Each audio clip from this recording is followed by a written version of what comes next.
Greetings and salutations, I'm your quirky artist Mika. It's another art related video. So this time we are gonna discuss 5 of my favorite paintings of all time. I'm not that into sculptures, architecture, ceramic, stuff like that, because I'm a painter myself.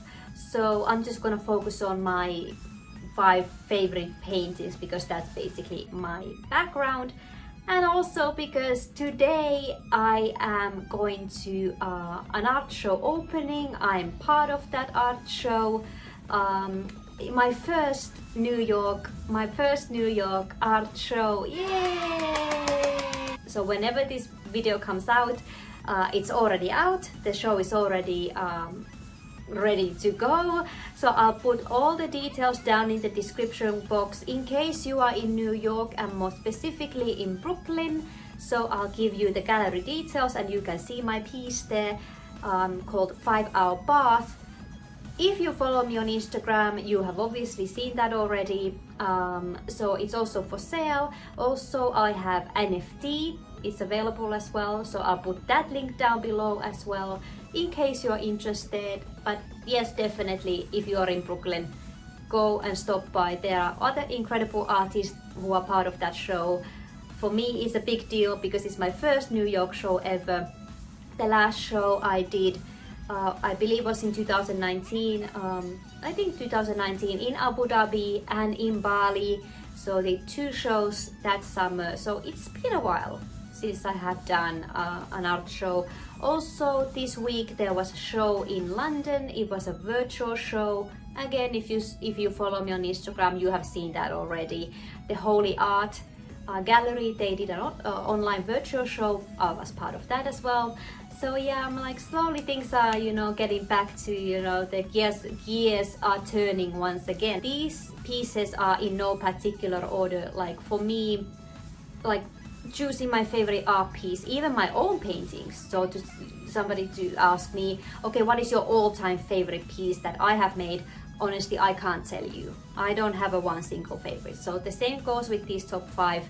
They are top 5, but they are not necessarily like they are in no particular order, yeah? So without further ado, let's get to it. We are gonna start off this video with Claude Monet. So Claude Monet, water lilies. So his water lilies are featured at Galerie de l'Orange in Paris, obviously. This piece that we are looking at today was finished in 1906. So those pieces, they say it's about 15 layers of paint. And Monet would scrape off the paint and then put more paint on top. So it's a lot of paint per piece. Also, they say that Monet, he would finish them outside. Some people say it is impossible because at that time, the 1906 when this was finished, so let's say the 20th century artists still in the beginning, you still had to mix your own paints. So the pigments, everything, and those you would have to carry with you.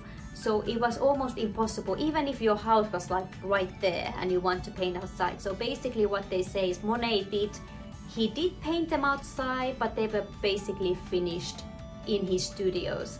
I have been to Giverny. It's absolutely stunning and gorgeous. I'll give you a few pictures here from Giverny. For me, it was truly a privilege to be able to go there, to visit the house. He has had an incredible collection of Japanese art all over the place.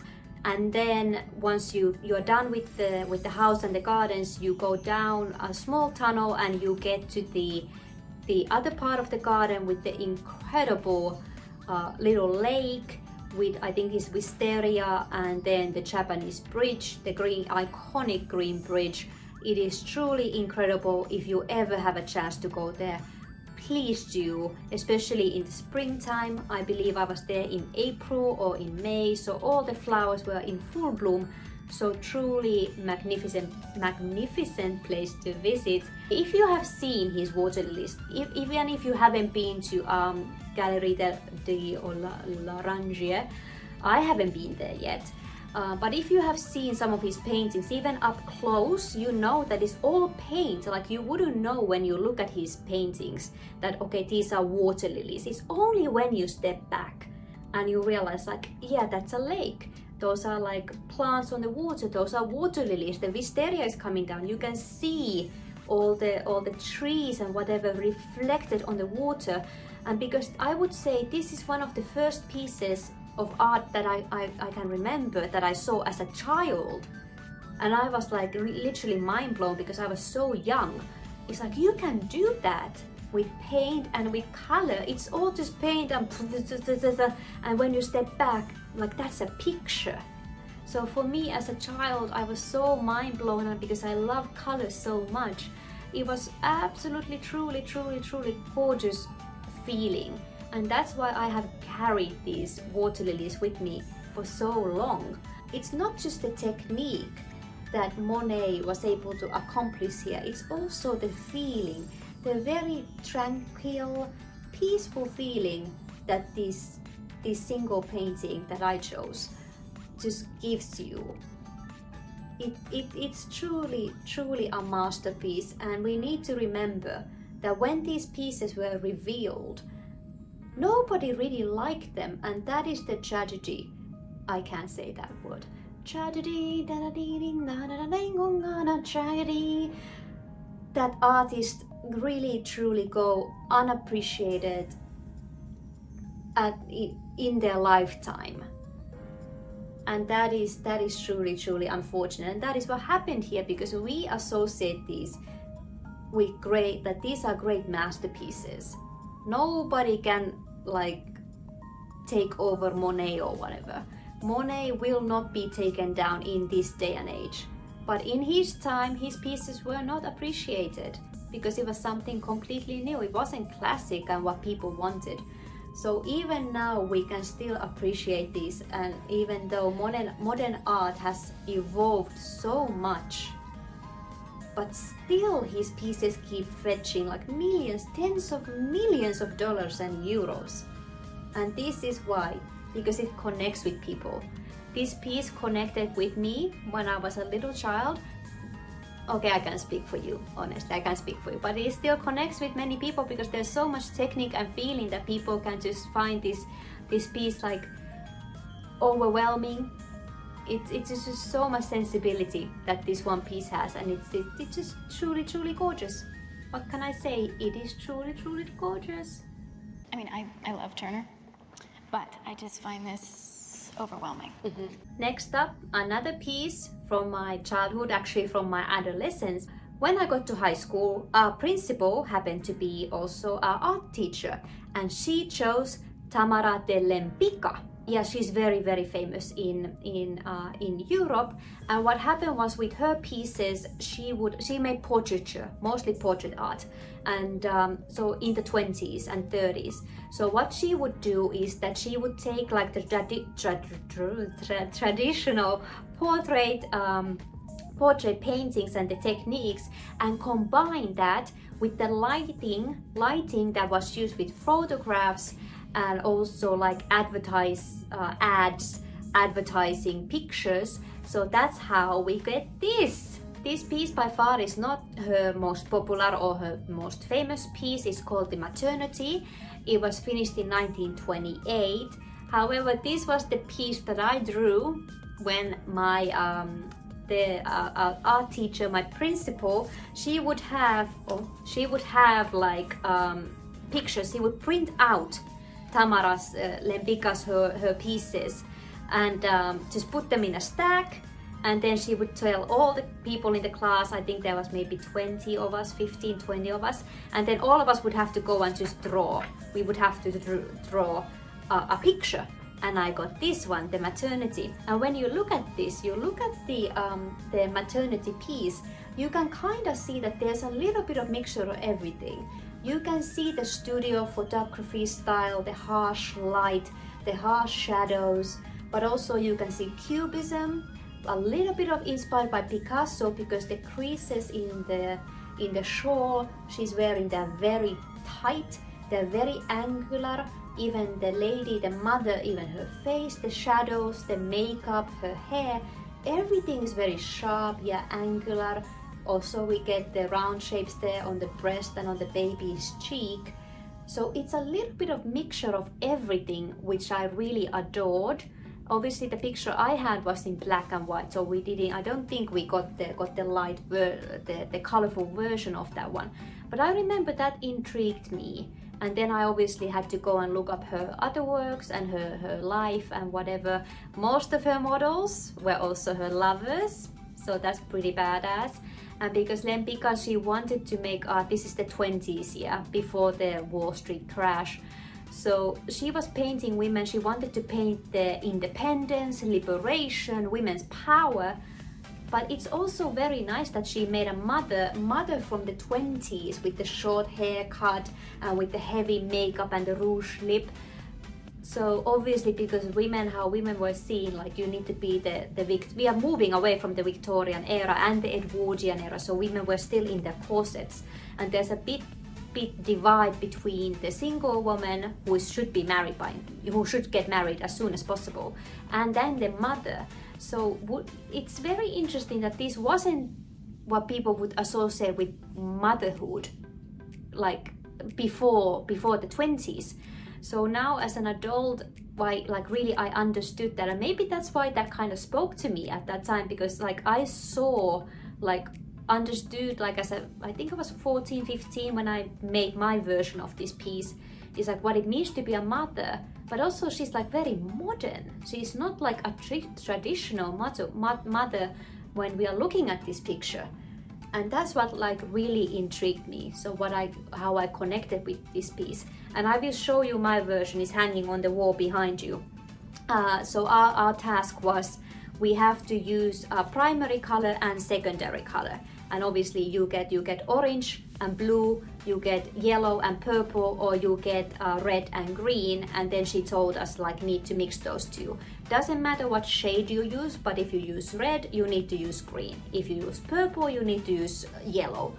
And that for me was very interesting task. And in my time, that was the first time that for me, like I got a lot of praise for my finished piece, even though it is a copy, it is my version of the Maternity, but it is still a very much my piece as well.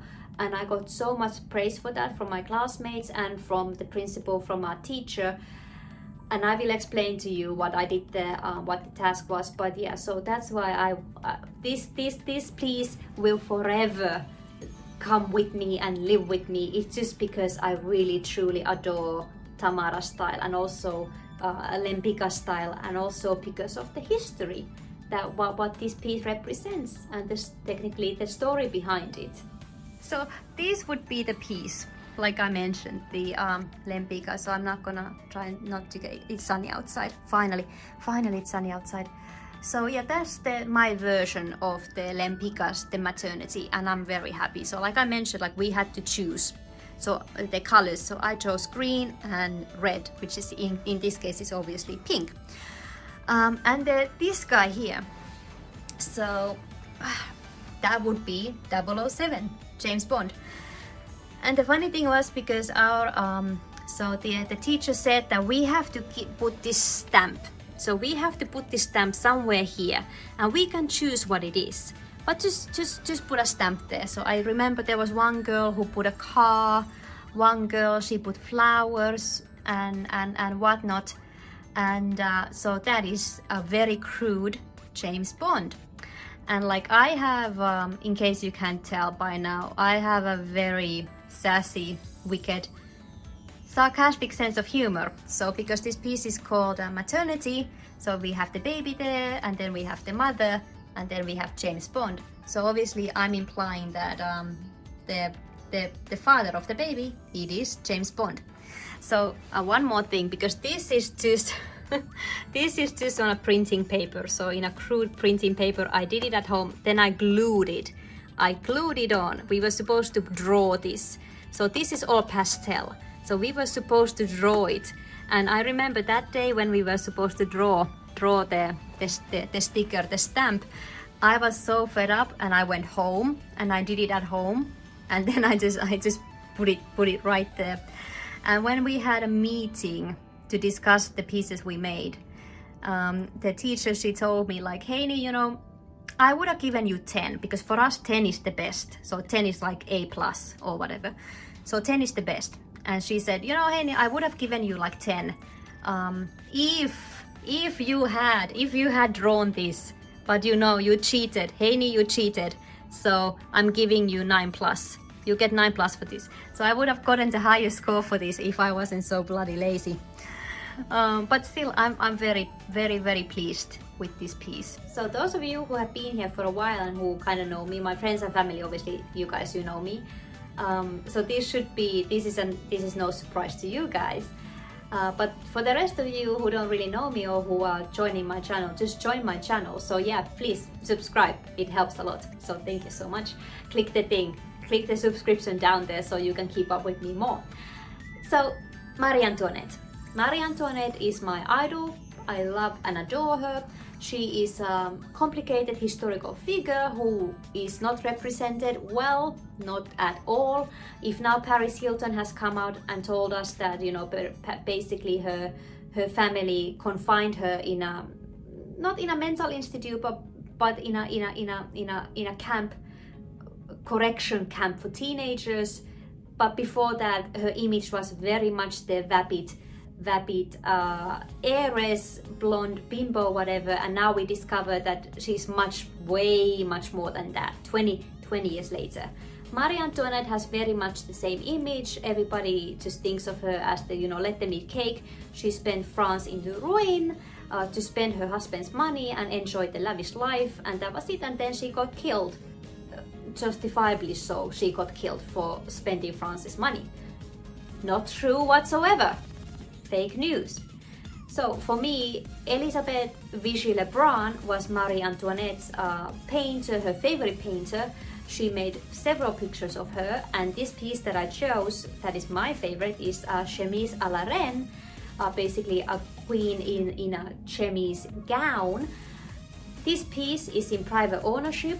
What I have no idea who has it, and I think what I was able to find, like nobody really knows like who has this piece. However, the second piece, the Marie Antoinette Chemise à la Reine 2.0, hangs in Versailles at Marie Antoinette's private palace, Le Petit Trianon. And I had the privilege, I was very lucky, I have seen it twice already.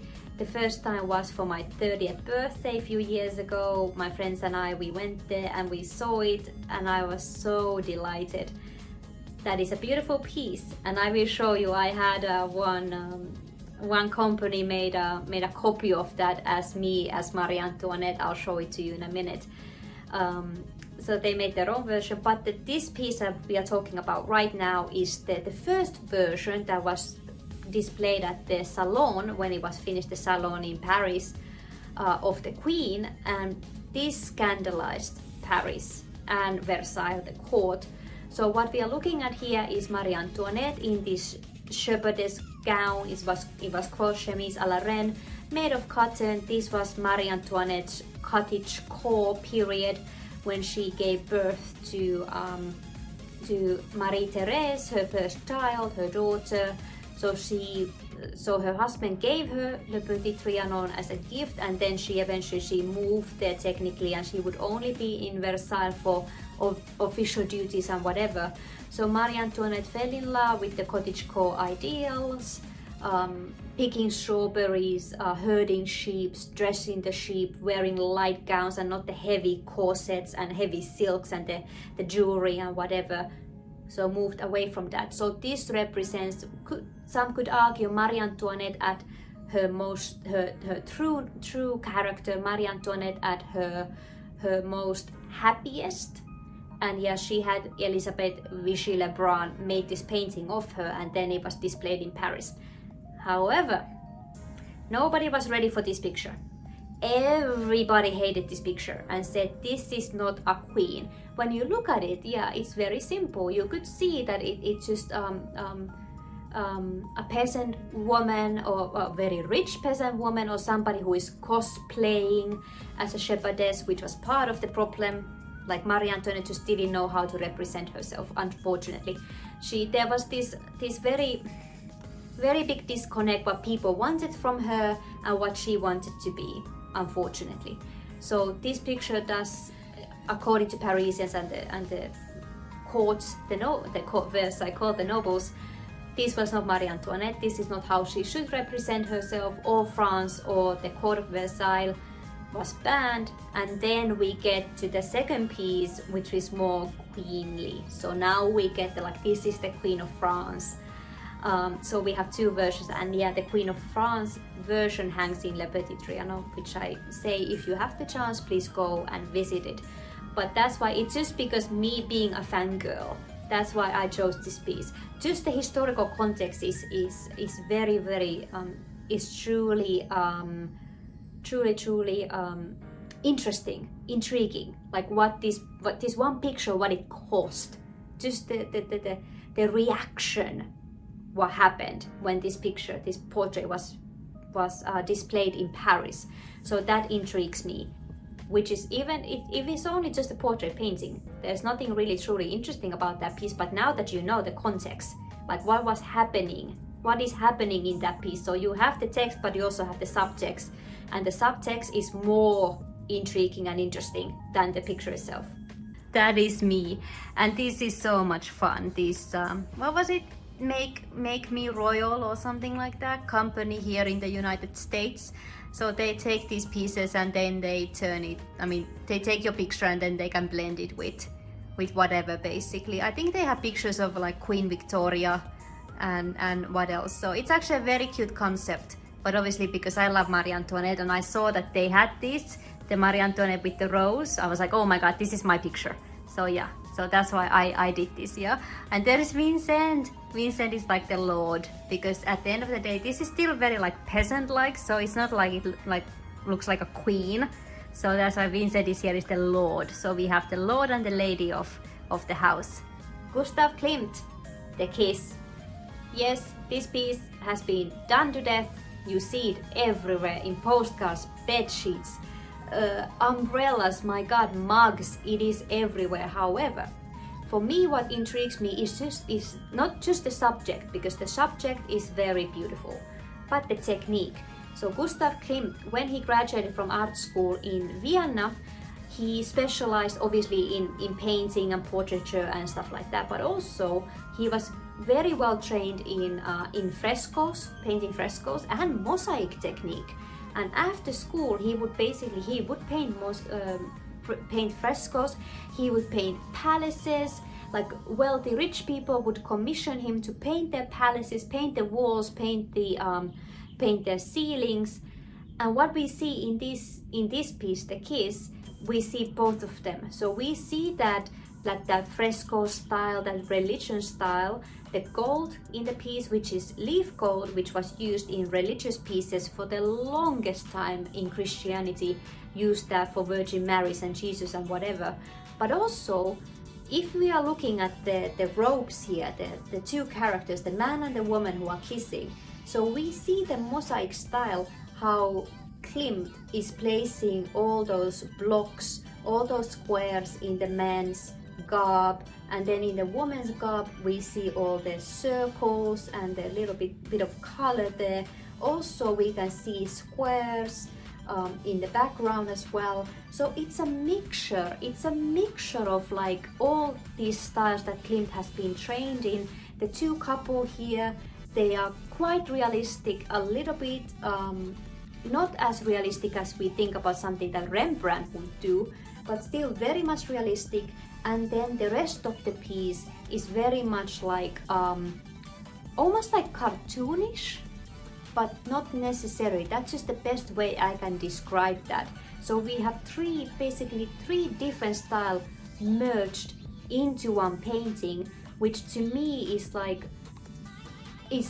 goals, art goals. When we have artists who can do that, they can merge a couple of styles together and then create a masterpiece, because not all art styles and techniques work together. It's just pure technique and skill and vision. And at the same time, because something like The Kiss, We have seen so many pieces, art pieces of people kissing. It's nothing new, but here it is something new. You have those three stars merging, you have the flower field, they are on a flower field. That's a little bit of like more old school, like classical art style. And then you are merging the mosaic style in the robes. Another fine art moment with the faces and the way he paints skin. And then you have the Christian art, the almost like the frescoes in the background. And also the expression on these people's faces. You can't see the man, but you know that the kiss is very, very passionate because he's really holding her. He's even holding her face. And then we have her like, she has her arm around him and then holding onto his hand. So it's, to me, looks like a very welcome kiss. So it's a very tender moment. Like you can tell, I'm very excited to talk about this stuff, obviously. But yeah, so it just elevates to me, like all these things that shouldn't work together, they come together, they work, and just something as simple as the kiss is made into a very high, it's made into high art. Last one, Andy Warhol, Marilyn Diptych. It's pop art.